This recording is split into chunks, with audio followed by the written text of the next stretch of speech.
Hi, this is Dr. Vivek Sasindran and welcome to yet another episode of ENT Talks.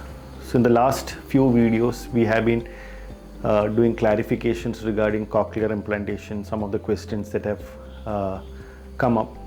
Well, something that a cochlear implantee needs to know is about the maintenance of cochlear implant. Well, you need to understand that this is a device which you're going to use lifelong, and in general the company provides a warranty of around approximately 10 years for the internal component, and as far as the external component is concerned, the warranties would vary somewhere between 1 to 3 years.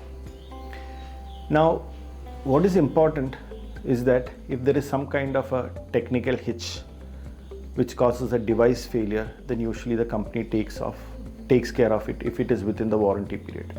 However, you have a device breakdown because of some kind of a mechanical injury where there is some kind of a trauma, accident, or if the device cracks up, then probably it is not covered.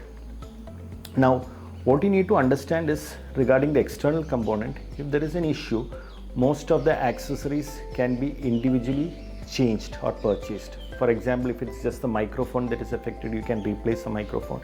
If it's a magnet or the coil that is affected, you can actually change the magnet or the coil.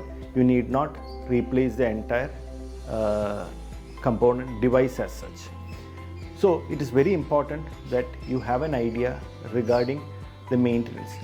And usually a child who is implanted at 1 year of age, probably during his or her lifespan, would require maybe 2 to 3 upgrades or device change if the patient wishes to opt for a new generation device. Thank you.